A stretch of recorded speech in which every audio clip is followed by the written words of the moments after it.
So I know, we talked a little bit ahead of this episode about 6 different phases of the marshaling yard. Can you outline those 6 phases for us really fast? And then we'll probably dive into those individually Sure. hereafter.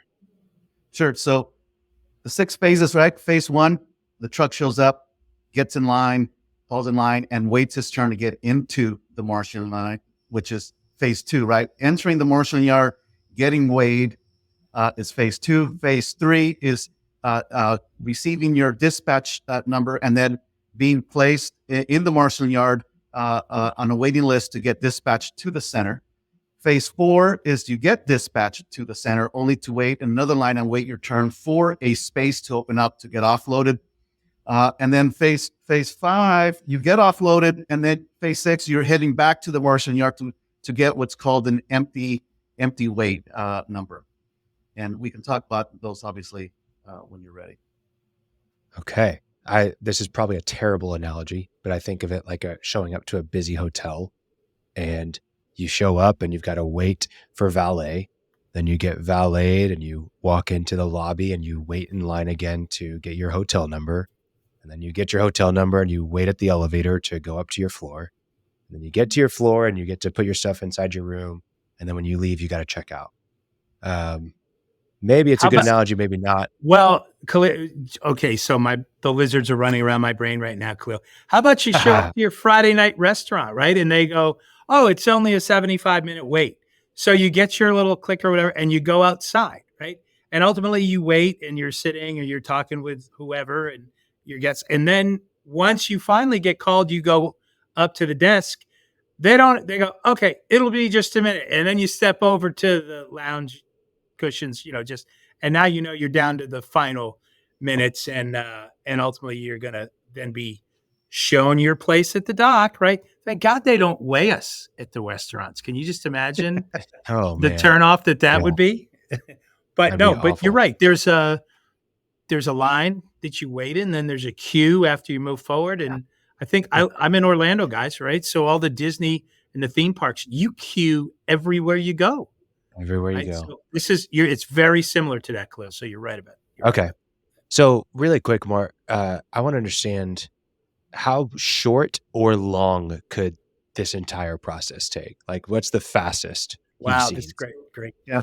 So that's a loaded question, right? It's a lot of things that we need to consider when answering that. One, the size of the event or the show, right? So if you have, for example, you have CES, the Consumer Electronics Show, or you're talking about, a small urology show, right? So you're talking thousands of exhibitors versus a couple hundred of exhibitors. So that's going to determine how much movement there is through that yard. But the other factor is how many exhibitors send their stuff in advance to what's called an advanced warehouse, so they don't have to go through this marshaling yard process. Could also limit the waiting time on how many shippers show up direct. Martin, can I ask you a question? So you mentioned CES. It was either 3,400 or 3,700 exhibitors, I think I heard on last year's show. So here's a question. Does that mean there's 3,400 or 3,700 trucks? Or could there be more trucks, or is it fewer trucks? Because I know some trucks come in with multiple shipments, but some exhibitors have multiple shipments, right? Right.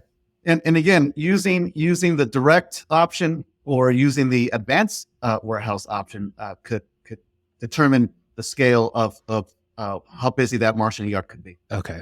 Gotcha. So there's options. So let's start with kind of that first step of the process that you mentioned, just showing up and falling in line. What's going on here? How long does this take? How many people are showing up at once? What's important for exhibitors to know about this process?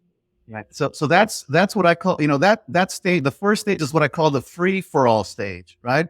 It's first come, first serve. It's the driver that is ambitious and wants to get in front of that line and arrives a day or two before and just parks himself and waits.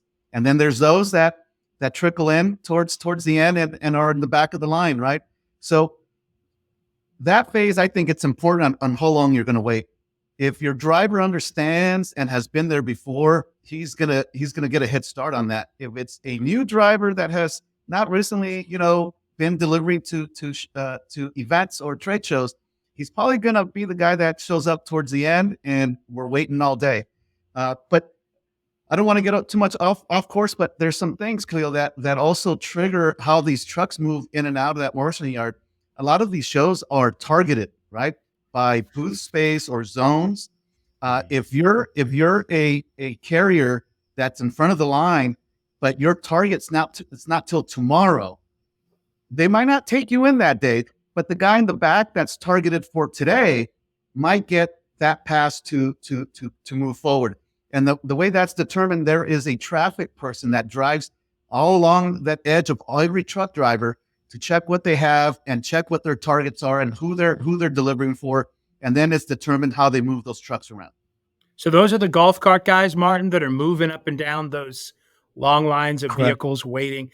And by the way, we're in phase one, right? Show up and you're waiting to check in. And so if you're not a regular driver, you're really not you're in line to get in line, but you're not officially recognized as being in line by the general contractor yet, right? Until you get into the yard and get that certain or their dispatch. And this traffic person will, as he checks in, as people are starting to show up, truckers are showing up, lining up, he's going to everyone, checking what they have. He's checking their target. He's checking the booth number, who the exhibitor is. And that person will make a determination if they move up the line or they stay where they're at. So Martin, if I'm a truck driver and let's say I don't know if I'm jumping ahead here, but let's say I have my dispatch number and I'm waiting to be dispatched. Yeah, so you're in phase two. We're still so right phase, now. Right? So if the exhibit house, phase one, I'm still waiting. Guys checking to me. You're in the right place. Just sit tight. We'll move you along. If my exhibit house calls and we get the cell phone numbers of our carriers and we say, he goes, yep, I'm in line. He can't really give me any information yet, right? That's meaningful about. Because we're then calling the labor guys and going, oh, hey, the guy's in line. It's probably only going to be another hour. And that's just a wild ass. So it's important for companies like ourselves, so what we call EACs, exhibitor appointed contractors, to know what to ask when they get those phone calls, right? It's, hey, I've been checked in since 5 a.m. Simple, quick questions would be, what's your dispatch number? I don't have one. Okay, then you're not even inside yet. And then now you could determine the length of time that it's going to take to get them in, right?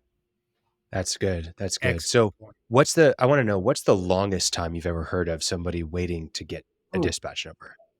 He's still there. He's still there.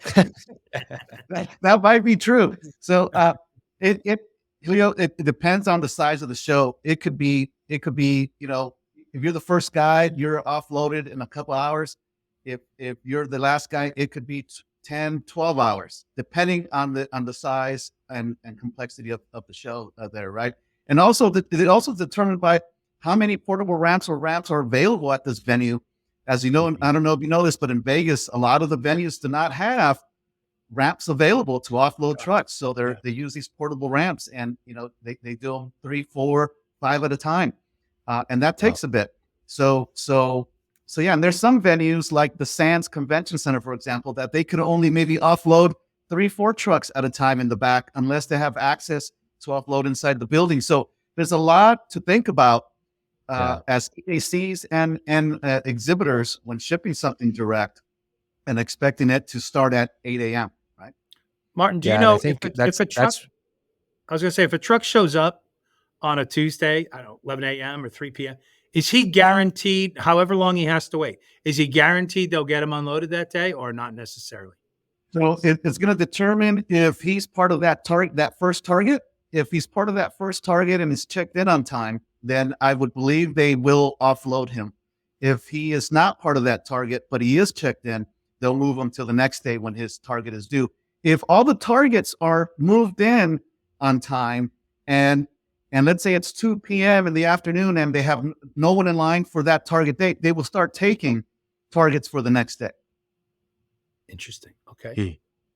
So in reality, this is probably one of the biggest areas that you can save on costs if you can just get the showing up part done at the right time when you're supposed to. you could essentially save yourself a full day's worth of labor for that truck driver just literally sitting, not even driving, right? Correct.